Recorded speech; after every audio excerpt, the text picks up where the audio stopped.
오늘 말씀을 잠깐 살펴보는데요. 오늘 말씀은 침례 요한을 통해서 선포된 말씀이죠.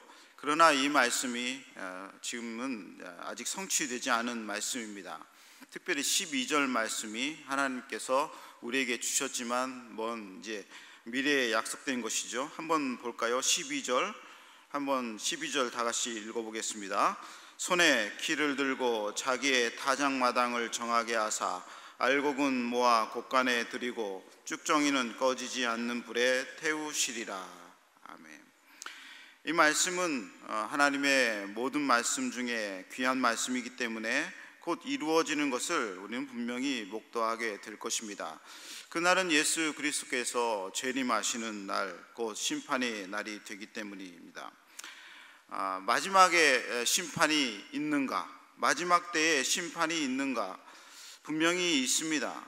그 몇 가지 이유는, 우리 성도로서 이것을 확실히 믿는 이유는 하나님이 약속하셨기 때문에 그런 것이죠. 창세기부터 요한계시록까지 반드시 하나님의 마지막 때에 불신자와 신자를 향한 심판이 있다라고 얘기를 하셨습니다. 하나님이 약속하신 것이죠. 인간의 약속은 어그러질 수도 있고 지키지 못하는 그런 약속일 수도 있지만 하나님은 거짓이 없는 분이시기 때문에 반드시 그 말씀하신 약속을 지키실 것입니다. 두 번째는 마지막 심판의 날에 하나님의 영광이 완전히 찬란하게 드러낼 것이기 때문에 그렇습니다. 하나님의 영광은 불신자들에게는 감춰져 있을지 모르지만 그때는 불신자들까지도 하나님의 영광을 다 볼 수 있을 것입니다. 그리고 세 번째는 행위에 대한 심판이 반드시 이루어져야 세상이 하나님 말씀으로 공평하게 공정하게 되기 때문에 그렇습니다.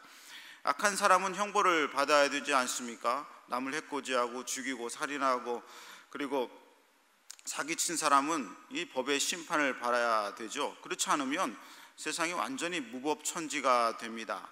마찬가지죠. 누구나 삶에 대해 자기네가 행한 일에 대한 심판이 있어야 자신의 삶이 공정하게 진행이 되고 있다는 사실을 믿고 인생을 살 것이기 때문에 그렇습니다. 이 선한 백성의 자신의 삶을 이 보상받는 길은 마지막 때에 예수 그리스도의 심판을 통해서 반드시 이루어질 것이기 때문에 그렇습니다. 이 마지막에 제일 중요한 것은 하나님을 믿는 백성들을 한데 모으는 하나님의 행위이시기 때문에 그렇습니다. 우리는 누가 하나님의 백성인지 어느 정도는 알지만 완전히 알지는 못하죠.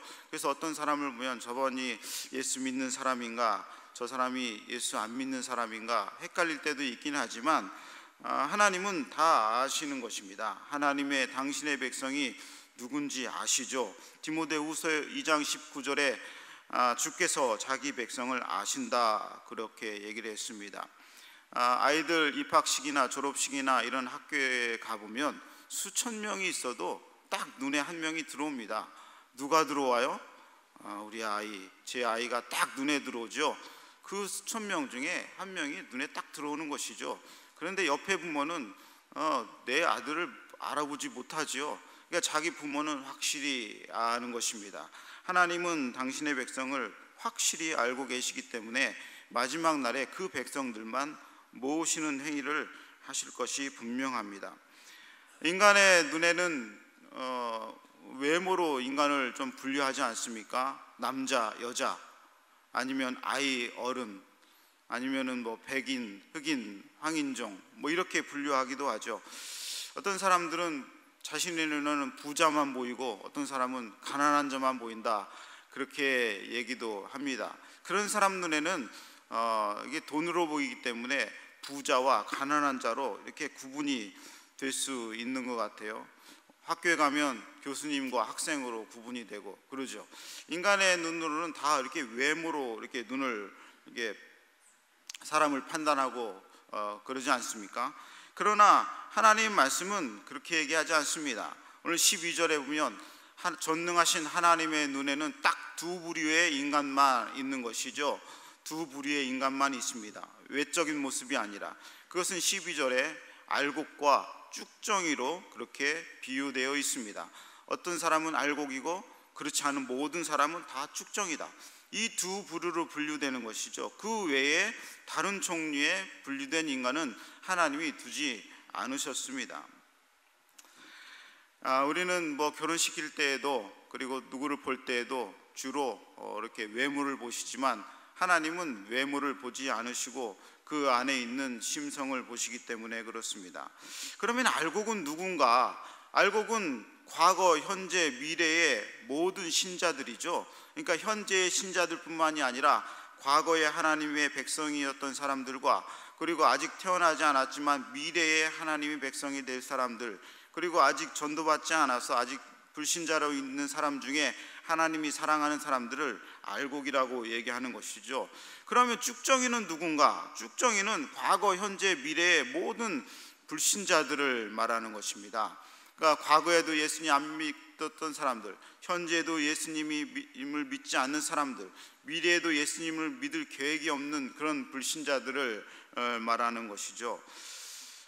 뉴스에는 온통 좋은 사람들이 보여지죠. 위대한 지도자들, 또 재력가들, 또 예쁜 사람들, 또 멋진 사람들, 은사가 있어서 웃기는 사람들, 이렇게 보이지만 하나님 눈에는 온통 쭉정이로 보이는 사람들일 가능성이 많이 있습니다. 하나님 보시기에 아무런 가치가 없는 사람들이 더 유명해지고 더 나타나고 그러기 마련이죠. 그러면 우리는 어느 쪽에 속하고 있는가요? 성경에서는 하나님께서 알곡과 쭉정이로 구분을 하고 있는데 나는 어떤 쪽에 속하고 있는가? 알곡과 쭉정인가 생각하면 버뜩 다 오시죠. 나는 알곡이다, 그렇게 다 생각하는 줄로 믿습니다. 그렇게 믿으시기를 바랍니다. 또 실제로 알곡인 줄로 믿습니다. 그런데 많은 사람들 중에 어떤 부류는 나는 알곡과 쭉정이의 중간 제3부류가 되고 싶다, 그렇게 생각할 수도 있을 것 같아요. 하나님 말씀에는 그런 부류는 없다고 얘기를 했는데 저는 그렇게 볼 수도 있을 것 같습니다. 전반적으로 이런 사람이죠. 나는 목사님 적당히 신앙생활하고 그리고 적당히 벌 어려움 없이 살다가 저는 하나님이 부르시면 천국에 가고 싶습니다. 그러니까 저에게 더 이상 강요하지 마세요. 약간 그런 태도를 지닌 사람이죠.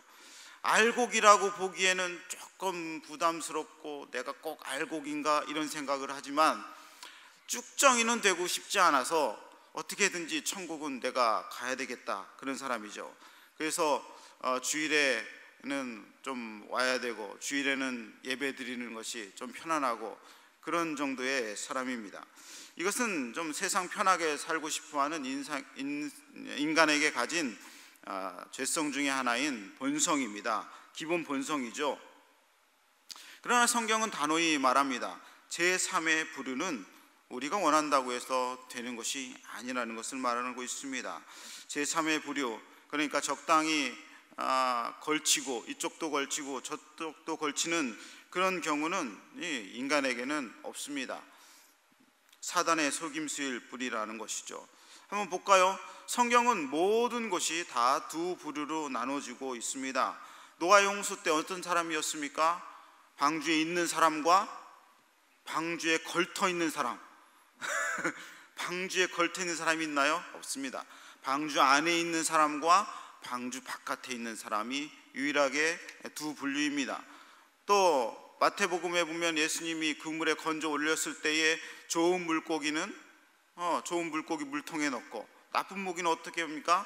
나쁜 물고기는 다시 버려버리죠. 또 좋은 나무 있고 나쁜 나무 있지 뭐 중간 나무 얘기하지 않습니다. 예레미야에서 보면은 극히 좋은 무화과 나무 있고 그리고 뭐예요? 극히 악한 무화과 나무 있을 뿐이지 중간에 그냥 이러저러한 무화과 나무 결코 예레미서에 등장하지 않습니다. 그리고 지혜로운 처녀가 있고 미련한 처녀가 있지 중간에 어리버리한 처녀 이렇게 얘기하지 않습니다. 지혜롭거나 미렵거나 등불을 준비한 처녀이거나 아니면 등불을 준비하지 못한 미련한 처녀이거나 딱 두 부류만 있을 뿐입니다.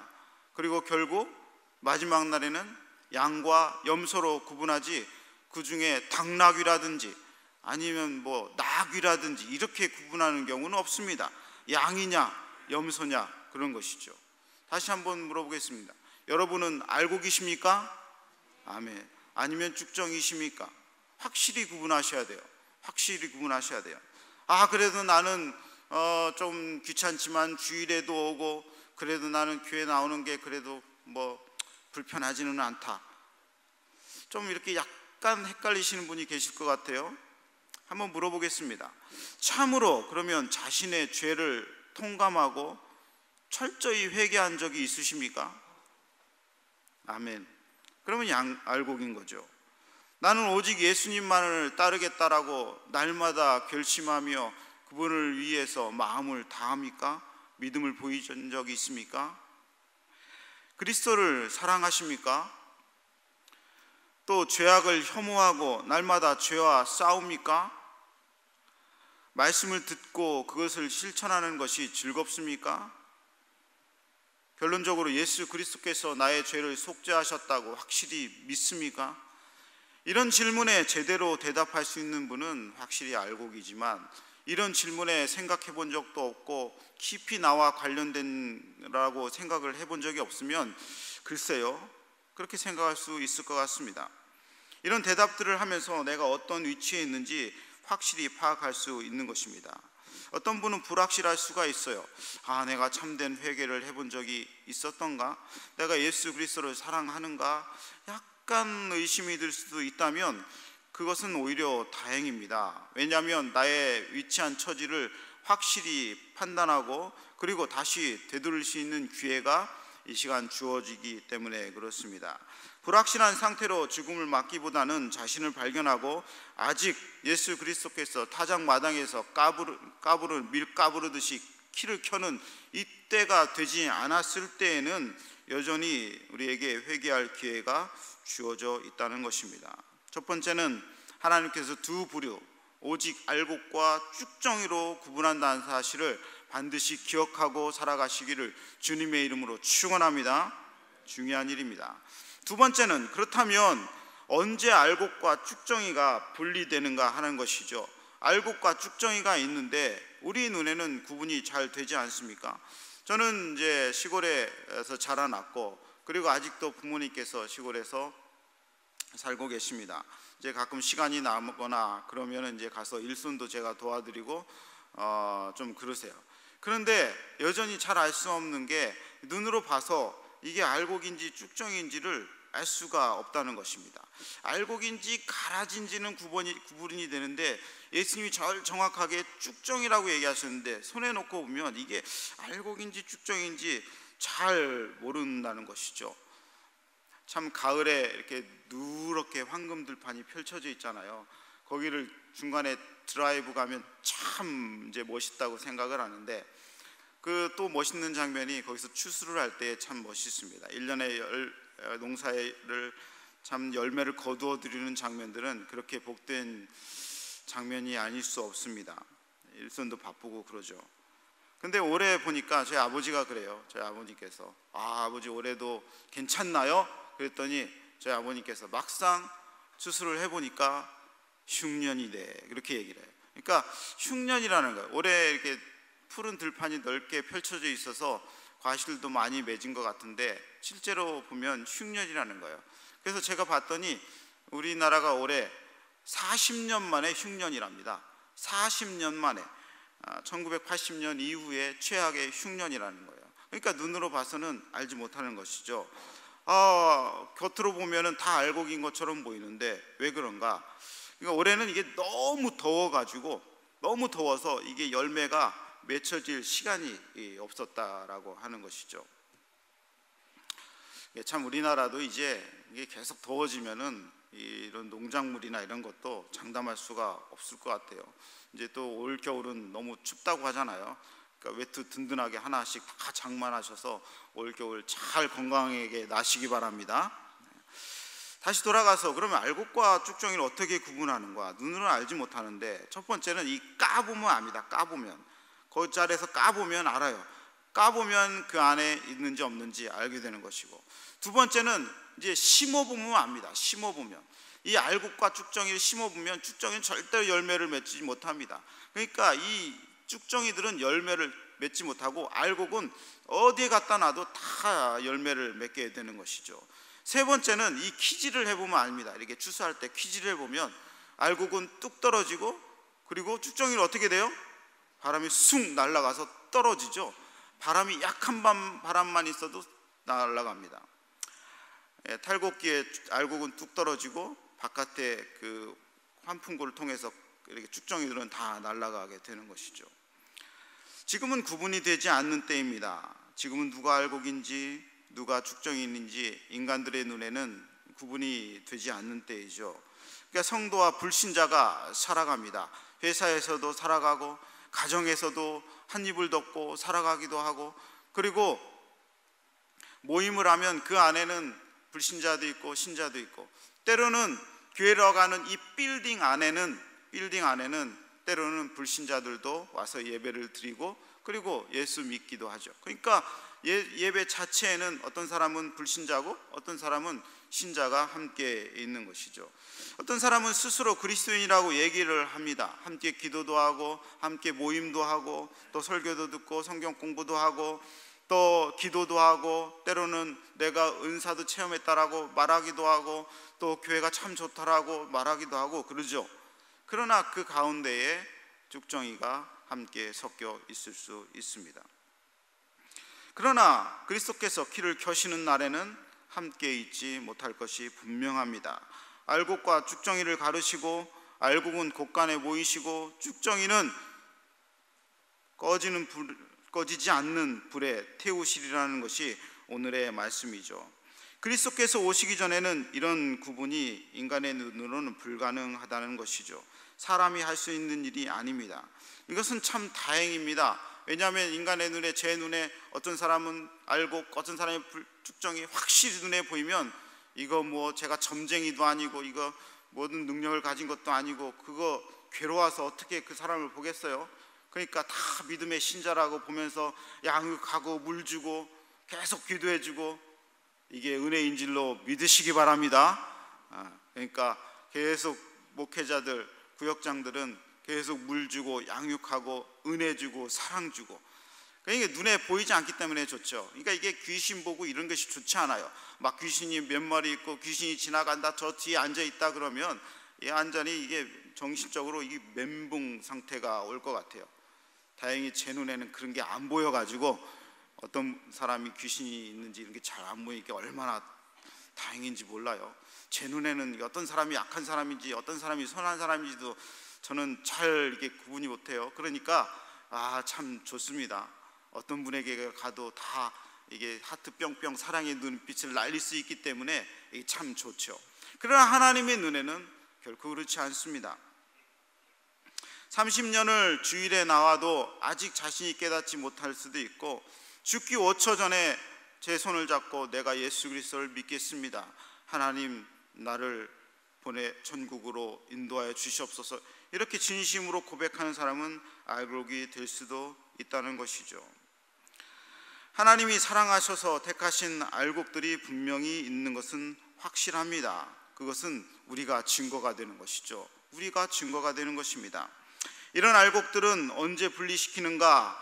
하나님의 심판의 때에, 예수 그리스도의 재림의 때에 분리시키는 것이죠. 이 곳간이 바로 천국이고 곧 하나님의 나라인 것입니다. 확실한 것은 이 세상 가운데에 알곡이 참 그렇게 많지는 않다라는 것입니다. 알곡은 소수일 것이 분명합니다. 쭉정이는 많고 알곡은 적을 것입니다. 마태복음 7장 13절에서 14절에 보면 좁은 문으로 들어가라, 멸망으로 인도하는 문은 크고 그 길이 넓어 그리로 들어가는 자가 많고라고 기록되어 있습니다. 생명으로 인도하는 문은 길이 좁고 협착하여 찾는 이가 적음이라. 그러니까 그 길을, 멸망으로 가는 쭉정이들은 그 길은 많고, 그리고 좁은 문으로 들어가는 그리스도인들은 적다고 분명히 성경에 기록되기 때문에 그렇습니다. 부패한 자들, 또 교회는 다닌다고 하지만 이단자들, 또 경건치 못한 자들, 거짓 선지자들, 거짓 목자들이 생각보다 많은 세상에서 참된 믿음을 가진 사람은 극소수일 것이 분명합니다. 우리가 들리고 보고 또 생각하는 참된 교회라고 불리는 유명한 교회들이 있습니다. 어디라고는 말하지 않지만 미국에도 있고 한국에도 있고 그런 많은 교회들 중에는 제 눈으로, 목회자의 말씀을 연구하는 사람으로 눈으로 볼 때는 참 문제가 있는 게 많이 있습니다.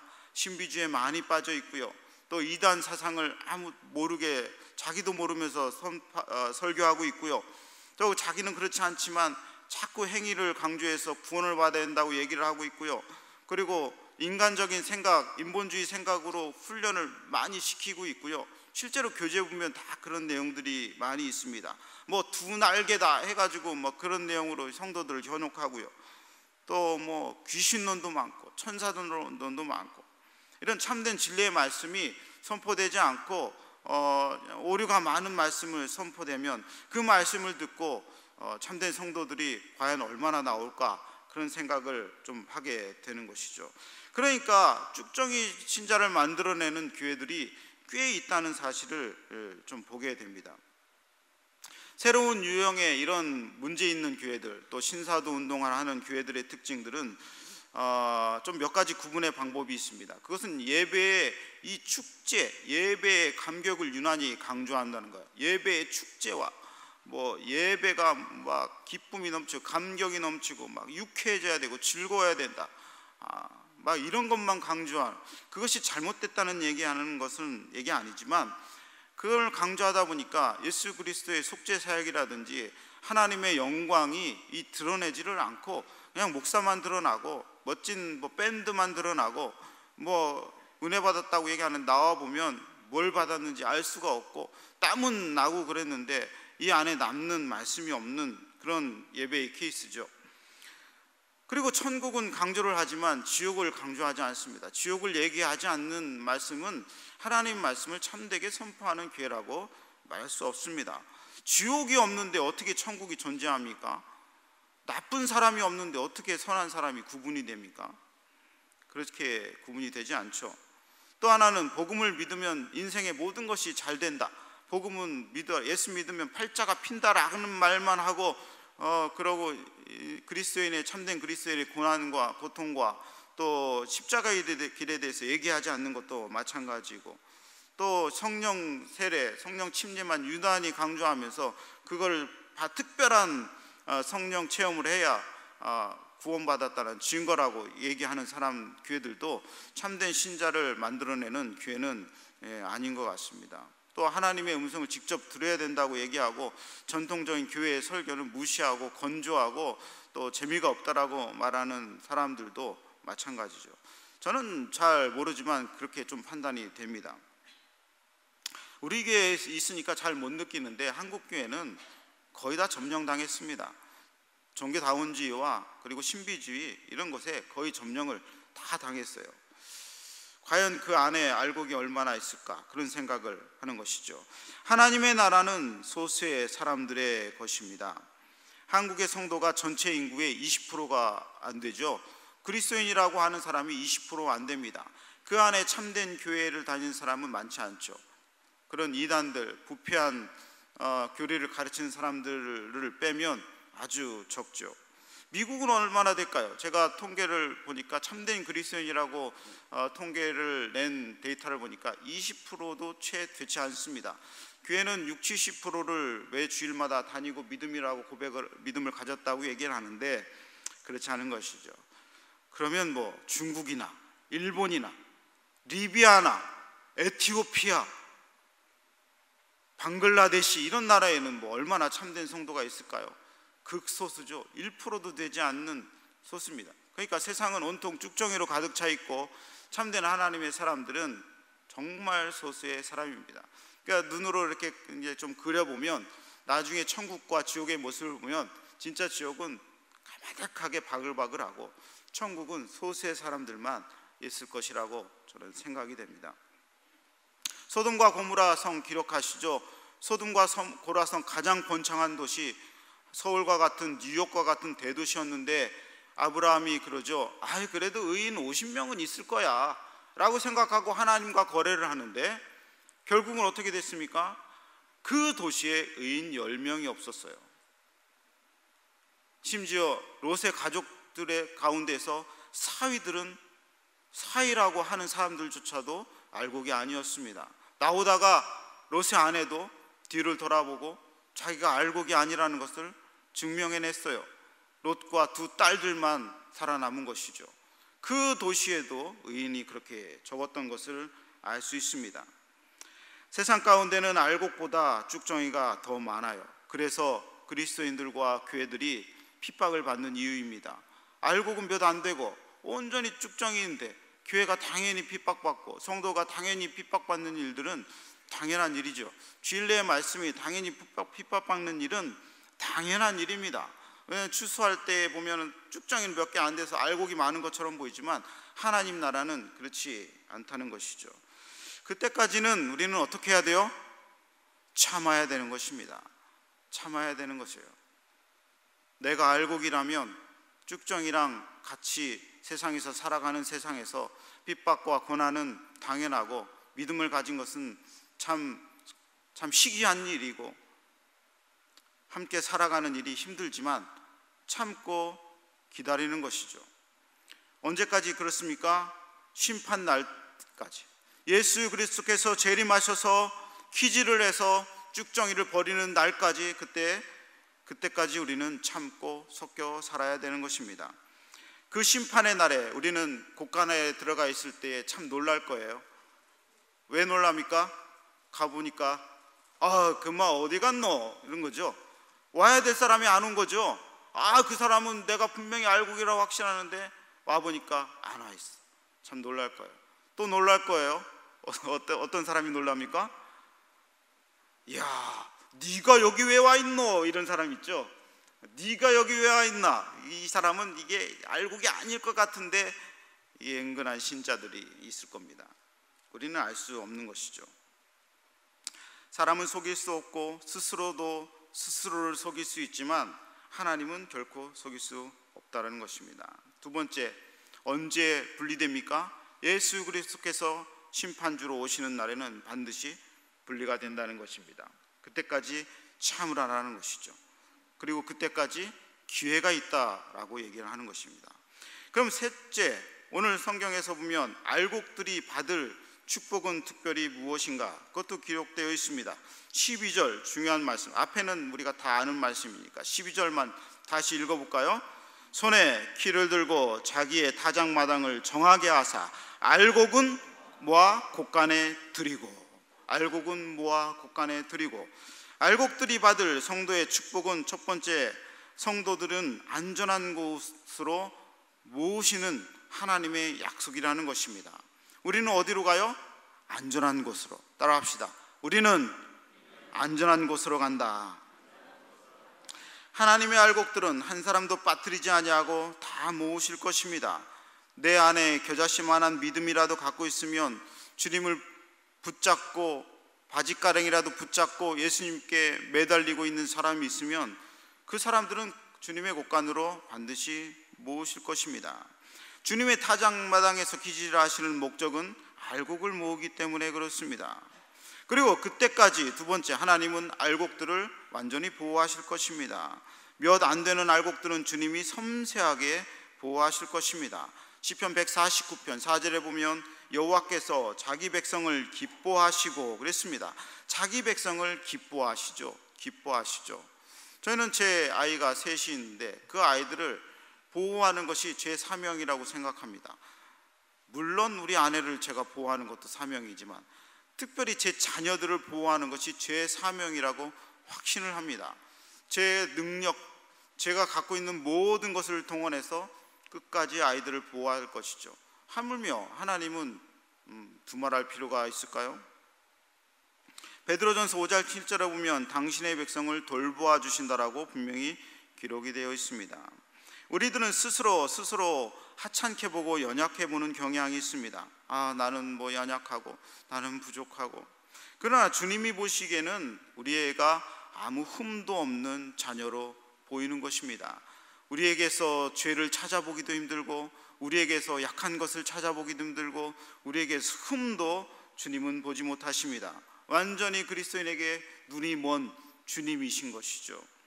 우리 연약함 때문에, 우리의 믿음이 적은 것 때문에 곳간에서 제외되는 일은 결코 없을 것입니다.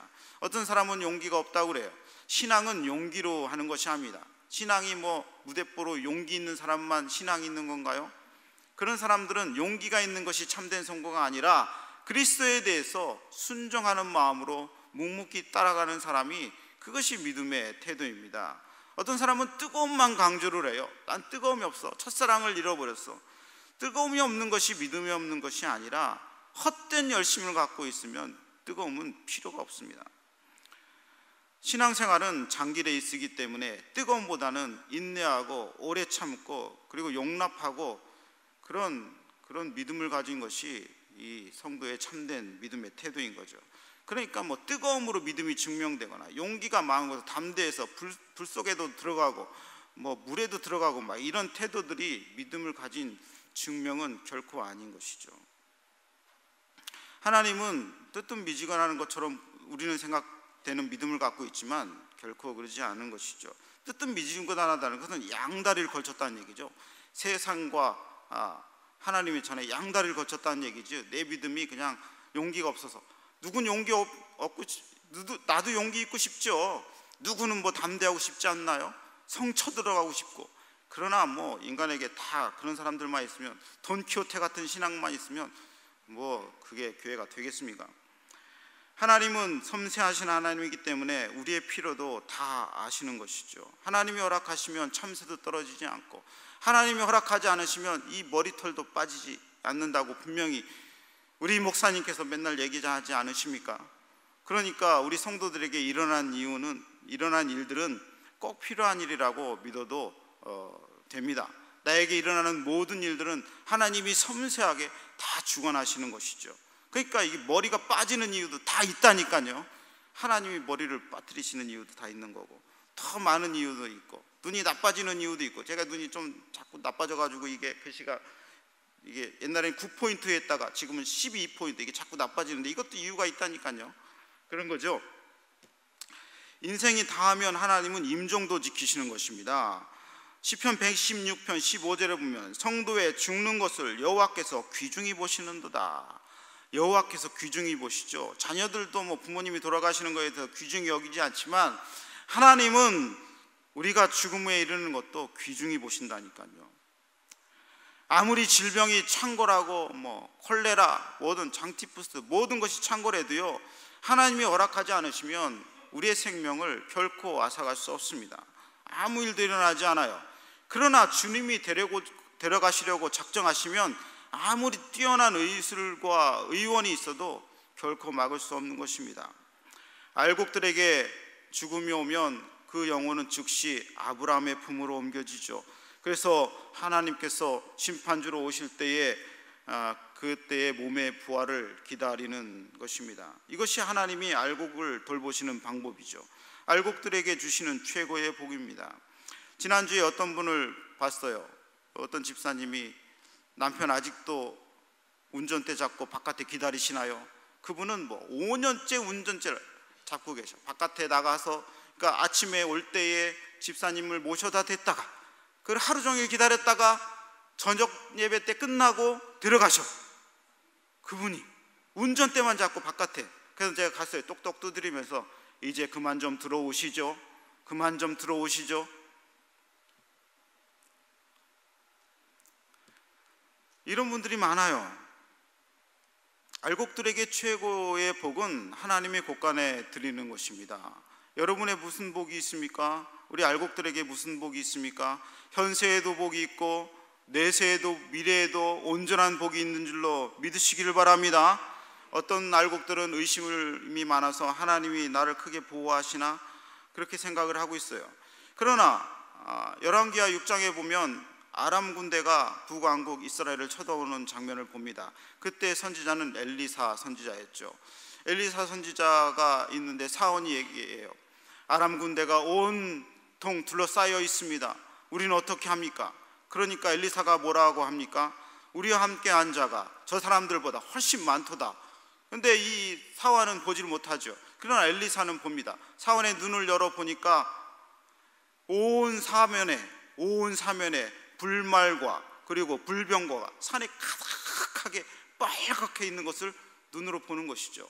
우리는 좀 이렇게 그 눈에 잘 보이지 않죠. 그러나 지금도 이 강남중앙교회와 우리 성도들의 주변에 불말과 불병거가 우리 눈에 보이지 않지만 다 하나님이 보내셔서 우리를 한 사람 한 사람 세밀하게 돌보시고 보호하신 줄로 믿으시기를 바랍니다. 이것이 하나님이 우리를 보호하시는 방법입니다. 넷째, 쭉정이들은 두말할 것도 없습니다. 오늘 보니까 12절에 보니까 쭉정이는 꺼지지 않는 불에 태우시리라. 끔찍한 결과가 그 마지막 날에 일어나는 것이죠. 이 지옥불은 결코 꺼지지 않을 것입니다. 수백만 세대가 지나도 이 가장 강렬한 불은 쭉정이들을 태워버릴 겁니다. 이 강단에서 이 경고를 설교하지 않는 자들이 꽤 많이 있습니다. 그런 사람들은 두 부류죠. 한 사람은 하나님 앞에 호되게 책망을 받은 설교자이거나 아직 구원을 받지 못한 자이거나. 하나님 말씀은 우리 모두에게 적용되어져야 됩니다. 그래서 양면성이 있기 때문에 그 말씀이 우리에게 큰 위로와 그리고 큰 평안을 주는 것이죠. 내가 정직하고 믿음 가운데 살아가는 사람이 역전의 날이 올 것이다. 내가 이 믿음의 보상이 반드시 올 것이다. 내가 참고 인내하고 쭉정이들 가운데에서 하나님을 끝까지 지키는 것에 대한 보상이 반드시 있을 것이다. 그런 믿음을 이 성경에서 오늘 말씀을 통해서 발견할 수 있는 것입니다. 결론 말씀드리겠습니다. 지금은 섞여 살아요. 집안에서도 회사에서도 커피숍에서도 다 섞여 살아요. 그러나 그날에는 영원히 분리될 것입니다. 이 말씀은 참입니다. 각자가 스스로 적용하셔야 됩니다. 나는 알곡인가? 나는 쭉정인가? 나는 중간지대를 원하는가? 그러나 성도라면 이 모든 일에 위로가 됩니다. 안심이 되고요.